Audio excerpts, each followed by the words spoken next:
इंदौर में लोगों पर पुलिस की दबंगई देखने को मिली। वहां अतिक्रमण हटाने गए सिटी एसपी जयंत राठौड़ ने दुकानदार को थप्पड़ मार दिया, जबकि एसडीएम लात मारते हुए नजर आए। दरअसल हाईकोर्ट से रोक हटने के बाद नगर निगम ने अतिक्रमण के खिलाफ तोड़फोड़ अभियान शुरू कर दिया। सुबह नगर निगम का रिमूवल दस्ता एबी रोड पहुंचा और सड़क किनारे अवैध रूप से बनाए गए 45 दुकानों को जमींदोज कर दिया। इस दौरान कुछ जगह दुकानदारों ने हंगामा किया, विरोध भी किया, लेकिन कार्रवाई सख्ती से जारी रही। बुलडोजर की मदद से एक-एक कर दुकानें हटाने का काम चल रहा था। इस कार्रवाई को लेकर कुछ जगह दुकानदारों ने विवाद और हंगामा करने की कोशिश की, लेकिन देखिए कैसे अतिक्रमण हटाने गए सिटी एसपी जयंत राठौड़ ने दुकानदार को थप्पड़ मार दिया, जबकि उनके साथ एसडीएम वहां मौजूद कुछ लोगों को लात मारते हुए नजर आए। मध्य प्रदेश के इंदौर की तस्वीरें। अतिक्रमण हटाने अधिकारी पहुंचे थे। जब लोगों ने विरोध किया तो सिटी एसपी ने थप्पड़ जड़ दिया। एसडीएम साथ में थे, एसडीएम ने भी लात मारकर लोगों को वहां से दूर भगाया।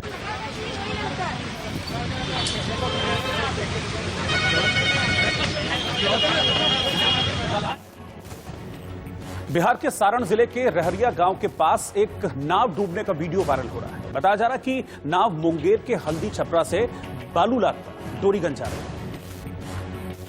तभी बीच लहर में फंसी नाव एक तरफ झुककर गंगा में डूब गई।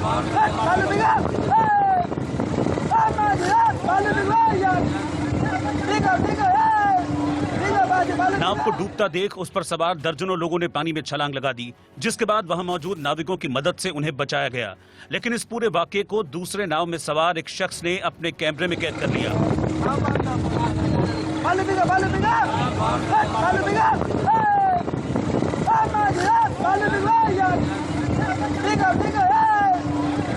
दरअसल सोन नदी से लाल बालू का खनन होता है। यहाँ से 10 घाटों पर बालू उतारी जाती है।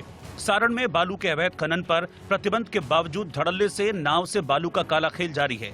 जानकारी के मुताबिक बाढ़ के बीच भी नाव पर काफी बालू लादी गई, जिससे नाव पर पहले पानी भरा और वो एक तरफ झुक गई और फिर देखते ही देखते पानी में समा गई।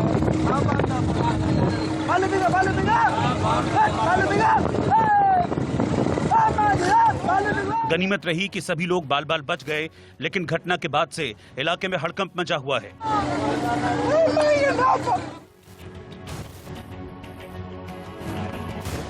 बारों से भरी एक नाव के डूबने की घटना सामने आई है। बताया गया कि जब मछुआरे इस नाव के माध्यम से समंदर में मछली पकड़ने जा रहे थे, उसी वक्त ये हादसा हो गया। घटना के बाद राहत और बचाव दल की ओर से 12 मछुआरों को सुरक्षित बाहर निकाल लिया गया, जबकि 2 मछुआरे अभी लापता बताए जा रहे हैं। तस्वीरों में आप देख सकते हैं कि कैसे लोग समंदर में डूब रहे हैं। गनीमत रही कि आसपास कई दूसरी नावें थी। इसके बाद रस्सी के जरिए लोगों को नाव की ओर खींच लिया गया, जबकि 2 लोग अभी तक लापता बताए जा रहे हैं।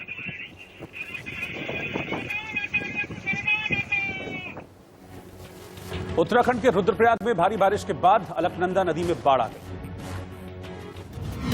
उत्तराखंड के रुद्रप्रयाग में लगातार बारिश के बाद अलकनंदा और मंदाकिनी नदी का जलस्तर खतरे के निशान के ऊपर पहुंच गया।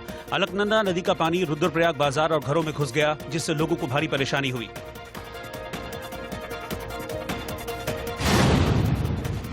उत्तर प्रदेश में बिजनौर के मंडावर इलाके में बारिश के बाद 2 दर्जन गांव पर बाढ़ का खतरा मंडरा रहा है।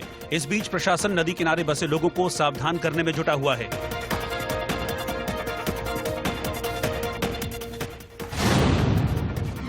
उत्तर प्रदेश के मुरादाबाद में बारिश के बाद सड़कों पर पानी भर गया। इससे लोगों को आने जाने में परेशानी का सामना करना पड़ रहा है।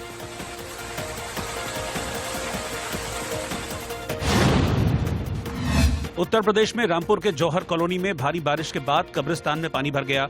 इस वजह से दफनाए गए कुछ मुर्दे पानी में तैरने लगे, जिससे लोग नगर पालिका से गुस्सा हो गए। बाद में यहां पंपिंग सेट से पानी निकाला गया। लोकसभा स्पीकर ओम बिरला ने इंडिया न्यूज से एक्सक्लूसिव बातचीत की है, जिसमें उन्होंने तमाम मुद्दों पर खुलकर अपनी राय रखी है। उसी बातचीत के कुछ अंश आपको दिखा रहे हैं। कोविड अभी गया नहीं है, लोग कहते हैं वेव 3 भी आएगी। कोविड टाइम में हमने देखा, आपने बाकायदा कंट्रोल रूम बनाया, सारे एमपीज से आप बात करते थे, स्पीकर्स जो दूसरे स्टेट्स में लेजिस्लेटिव है उनसे ही बात करते थे।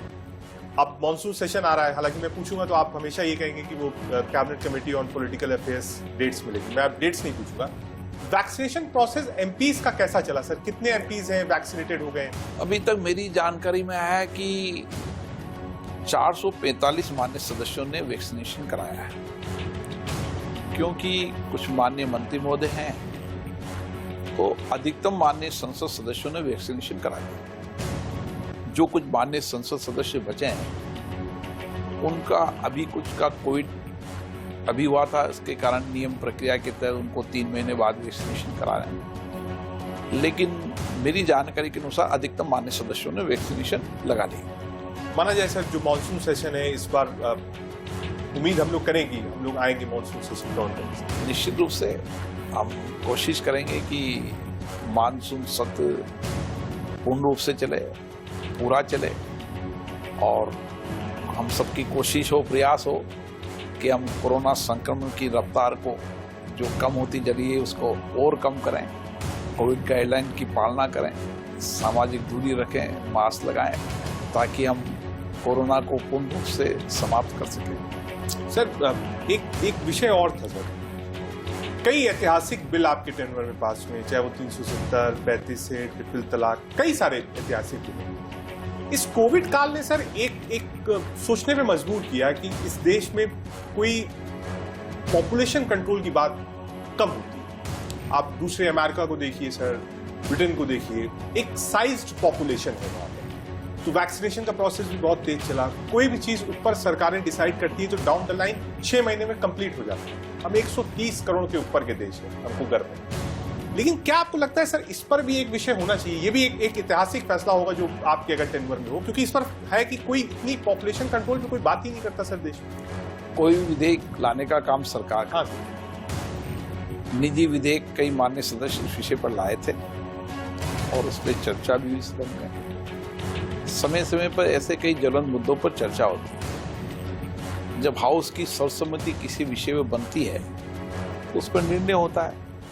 मुझे लगता है कि जो भी ज्वलंत मुद्दे हैं उन ज्वलंत मुद्दों को कभी भी सदन के अंदर कोई भी माननीय सदस्य लाएंगे। मैं प्रयास करूंगा उस पर चर्चा हो, और रूल्स बनाने का, कानून बनाने का काम सरकार का है कि सरकार अगर कोई रूल्स लाती है तो उस पर भी चर्चा करते हैं। ठीक है। 26 अप्रैल की सुबह 22 मौतों की मॉक ड्रिल करने वाले आगरा के पारस अस्पताल को सरकार ने क्लीन चिट दे दी। सरकारी जांच रिपोर्ट सामने आने के बाद अब सवाल खड़े हो रहे हैं। दावा है कि जांच करने वाले अफसरों ने सिर्फ अस्पताल प्रशासन के बयान के आधार पर ही रिपोर्ट बना दी। अस्पताल में मरने वालों की डेथ ऑडिट रिपोर्ट में भी वही लिखा गया है जो अस्पताल प्रशासन ने बताया।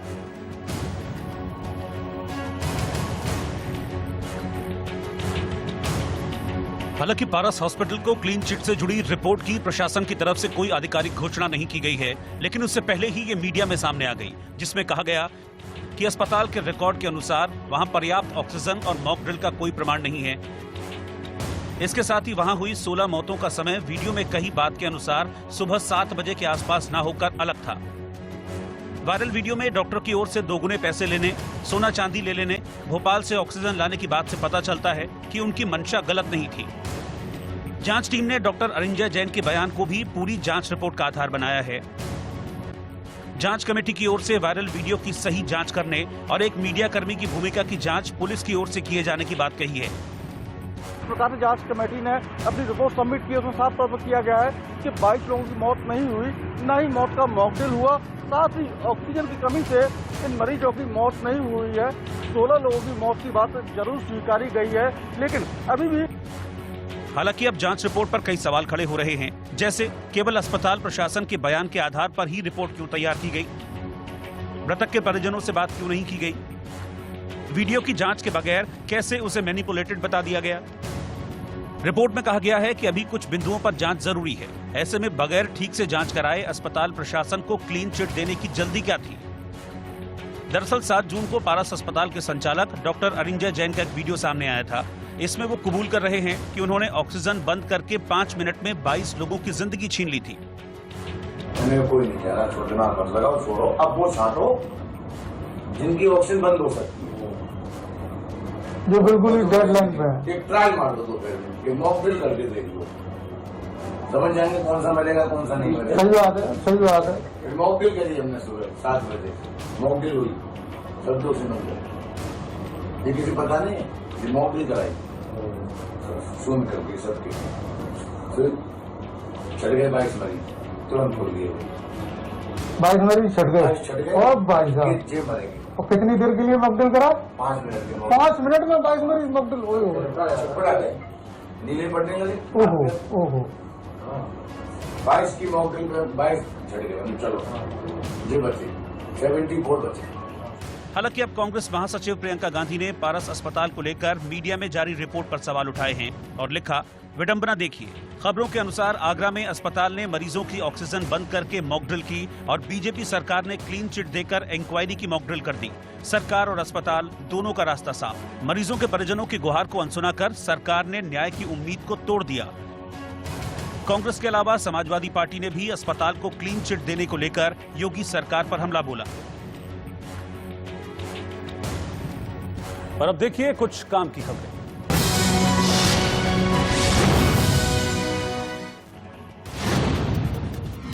पैन कार्ड से आधार को लिंक कराने की अंतिम तारीख 30 जून तक है। अगर आपने अभी तक पैन आधार लिंक नहीं करवाया है तो भारी नुकसान उठाना पड़ेगा। 30 जून के बाद एफडी और आरडी पर 2 गुना टैक्स लगेगा।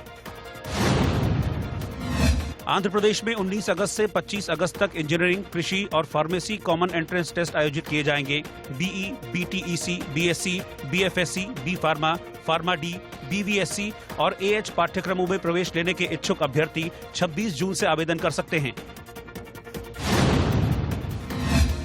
Battle ground mobile India game को वैसे सभी एंड्रॉयड फोन सपोर्ट करेंगे जिनमें कम से कम 2 GB रैम और एंड्रॉयड वर्जन 5.1.1 हो।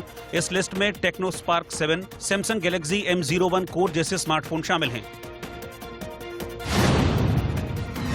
भारतीय विशिष्ट पहचान प्राधिकरण ने आधार कार्ड रीप्रिंटिंग का फॉर्मेट बदल दिया है। UIDAI अब PVC यानी पॉलीविनाइल क्लोराइड आधार कार्ड जारी करता है। PVC कार्ड पर आधार को प्रिंट करवाने और घर तक मंगवाने के लिए आपको 50 रुपए शुल्क देना होगा।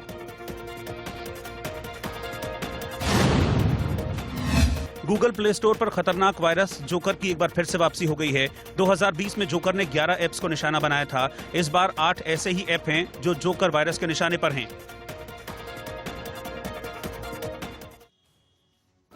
प्रधानमंत्री मोदी के भरोसेमंद पूर्व आईएएस अधिकारी AK शर्मा को बीजेपी ने उत्तर प्रदेश का प्रदेश उपाध्यक्ष बना दिया है।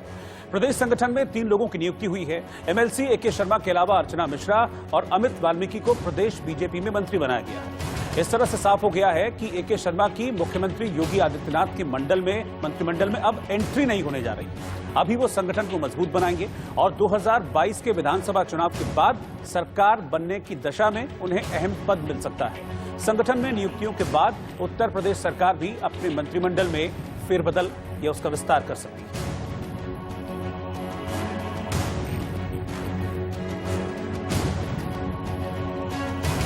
AK शर्मा को बड़ी जिम्मेदारी मिल गई है। उन्हें यूपी बीजेपी में उपाध्यक्ष बनाया गया है। प्रधानमंत्री नरेंद्र मोदी के करीबी अधिकारियों में शुमार AK शर्मा, जिन्हें खास तौर पर यूपी भेजा गया था और यूपी में कोविड को लेकर जो काम उन्होंने किया उस काम के बाद ये माना जा रहा था कि उन्हें शायद कैबिनेट में जगह मिल सकती है, क्योंकि कई दिनों से चर्चा चल रही है कि यूपी में मंत्रिमंडल का विस्तार होगा और कई मंत्री बदले जा सकते हैं। इस तरह की चर्चाएं थी पिछले दिनों कि उनको कैबिनेट में शामिल किया जा सकता है, लेकिन अब इस बात पर मोहर लग गई है कि वो फिलहाल कैबिनेट में नहीं शामिल होने जा रहे हैं। उन्हें संगठन की जिम्मेदारी देते हुए प्रदेश उपाध्यक्ष का पद दिया गया है। फ्लाइंग सिख मिल्खा सिंह अब हमारे बीच नहीं रहे। 91 साल की उम्र में कोरोना से उनका कल रात 11:30 बजे निधन हो गया। बीते 13 जून को उनकी पत्नी निर्मल कौर भी मोहाली के एक निजी अस्पताल में कोरोना वायरस से अपनी लड़ाई हार गई।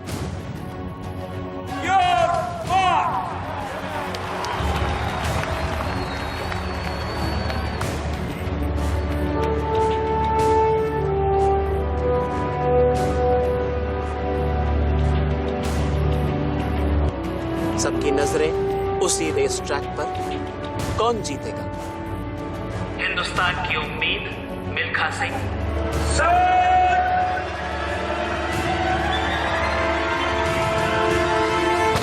और ये गोली की आवाज यानी कि रेस शुरू। और लेकिन एक यहाँ कुछ और हो रहा है। वो भागता नहीं था, वो उड़ता था। रफ्तार पकड़ते हुए एक एक करके वो सबको पीछे छोड़ते जा रहे हैं। नाम द फ्लाइंग सिख मिल्खा सिंह। उन्होंने पाकिस्तान के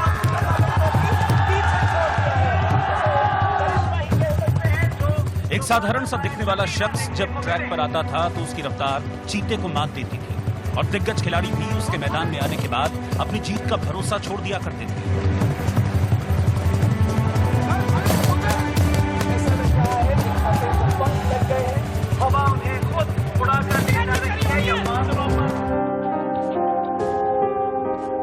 आज वो रफ्तार हमेशा के लिए थम गई। मिल्खा सिंह कोरोना से जिंदगी की जंग हार गए। पोस्ट कोरोना रिकवरी के दौरान उनका निधन हो गया।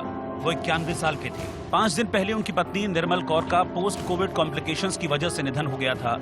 मिल्खा सिंह का चंडीगढ़ में पिछले 15 दिनों से इलाज चल रहा था। 20 मई को उनकी कोरोना रिपोर्ट पॉजिटिव आई थी।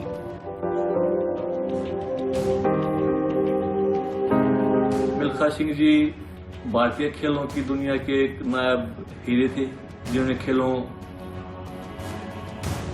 को आगे बढ़ाने में बहुत बड़ा योगदान दिया। खिलाड़ी क्या होता है उसके मायने बताए। छोटा बच्चा जब भागता है तो बोलते हैं कि मिल्खा सिंह बनना है। 8-10 साल पहले मैं मिल्खा सिंह से मेरी एक प्रोग्राम मुलाकात हुई थी। जो उनके विचार थे, जो खेलों के को आगे बढ़ाने की उनकी सोच थी कि हिंदुस्तान के खेल आगे कैसे बढ़े, ओलंपिक मेडल कैसे आए। उन्होंने खुद 3 ओलंपिक में पार्टिसिपेट किया था। मिल्खा सिंह के निधन पर पीएम समेत देश की कई हस्तियों ने दुख जाहिर किया है। पीएम ने लिखा है, हमने एक शानदार खिलाड़ी खो दिया। मिल्खा ने असंख्य भारतीयों के दिलों में अपनी खास जगह बनाई थी।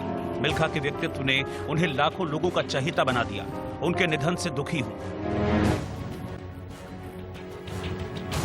और इसी के साथ आंख कान खोल के मैं आज के लिए फिलहाल इतना ही। बाकी की खबरों के लिए आप लगातार बने रहिए इंडिया न्यूज के साथ। नमस्कार।